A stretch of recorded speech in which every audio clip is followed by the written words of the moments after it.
بسم الله والصلاة والسلام على رسول الله. مرحبا بكم البنات في فيديو جديد. هذا الفيديو ما فيهش وصفات، يعني فيه أفكار تزيين ووصفة سريعة اللي عندها زيادة وما خدمتش القاطو. هذه في صفحة راح تكملي هذو الأنواع. هذو الأنواع كانت مولاتهم قاصبة، تحوس على حاجة يعني غير مكلفة وفي نفس الوقت سريعة، يعني كان الوقت عندي ضيق. نقولها ان شاء الله تتربى في عزك البنوته. المهم درت عجينه الصابلي كما اللي تعرفوها ودائما نديرها معاكم، واي عجينه صابلي نتوما ديروها تكون ناجحه معاكم تنجح معها ذي الوصفه. درت هنا نوعين عجينه درتها بذوق الكاكاو نيسكافي، يعني درت ملعقتين نيسكافي وكاكاو وباكي تاع نيسكافي. طبعت الاول بذوق الفاني بهذاك الشكل اللي شفتوه دائري، وراح ندير فوقه عجينة السكر. وهذه العجينة الثانية بذوق الكاكاو راح نطبعها بالشكل الثاني. هنا هي نفس العجينة تاع الصابلي بصح الذوق يكون مختلف، لخاطر الاخرى نديروا لها نسكروها بالمعجون، البيضاء نسكروها بالمعجون ونديروا فوقها عجينة السكر. اما هذه كما راكم تشوفوا كنت طبعتها دوائر.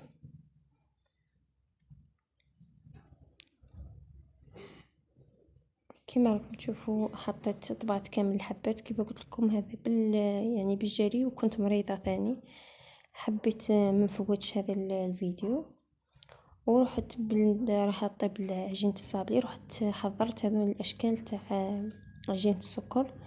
يعني كيما قلت لكم راح ندير زوج موديلات، هذا تاع ذوق الشيكولا درت بهذا الدائره، ونحط في الوسط اي موتيفات عندكم تدل على ان المناسبه هذه زياده. انا درت كاين بيبرو، كاين بوسات، كاين سوسات، كاين لي غرونيير. المهم راكم تعرفوا الاشكال تاع المزيود. وبما انها بنوته درت اللون الوردي. صراحه البنات كنت هنا مريضه ياسر، وحاولت انني نعطيكم فيديو حتى وما فيهش وصفه لكن فيه افكار اللي عندها زياده وما عرفتش واش دير. هذا احسن حل ليك، يعني تخدميها في وقفه. انا كنت خدمتها تقريبا في نص نهار هاك، بصح نجري لانه الزبونه كتتحوس عليه سريعا. وجدت هذول لي موتيف وخليتهم ينشفوا بجهه،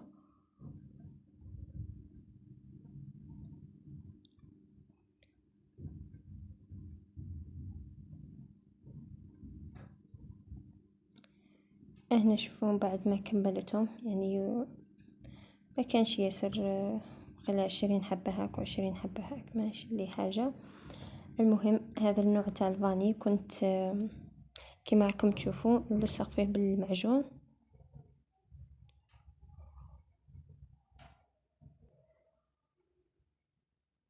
كما قلت لكم هي كانت تحوس على حاجة سامبل وسريعة، فأحسن حاجة درت لها هذو. والنوع الثاني يعني به ما تكونش نفس الجو، كنت سكرتها حشيتها بالشيكولا تاع تختين اوبتيلا.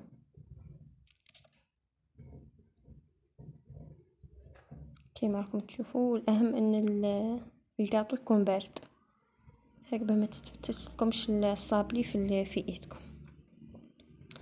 لصقتهم كامل وكنت كيما راكم شفتوا وجدت الديكور.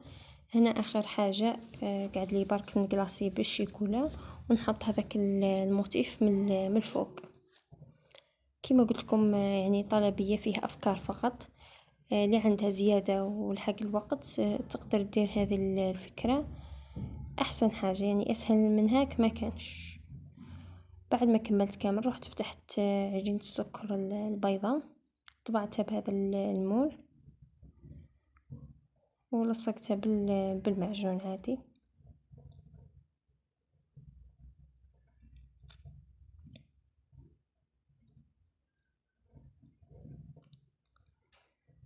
بهذه الطريقة. ومن بعدها درت هذاك الموتيف باللون الوردي هاك باه يكسر اللون تاع الحبة.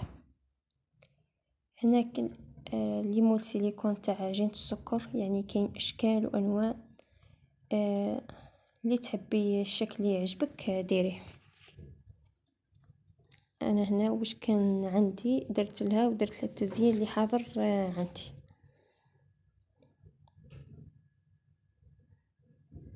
حتى كملت كامل ولصقتهم عادي، لصقتهم بالمعجون.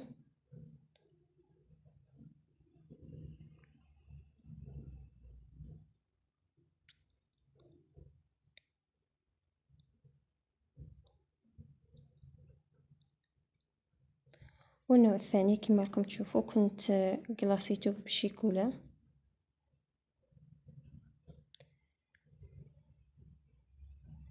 بهذه الطريقة. ومن بعدها بعد ما نشفت لي شوي الشيكولا، يعني كانت قريب راح تنشف، رحت نبروفيتي حطيت لي موتيف كما راكم تشوفوهم. بعدها درت بالنكري الذهبي.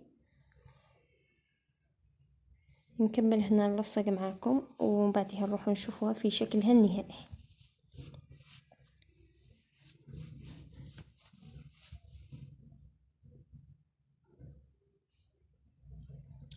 كما راكم تشوفوا البنات الحلوى في شكلها النهائي.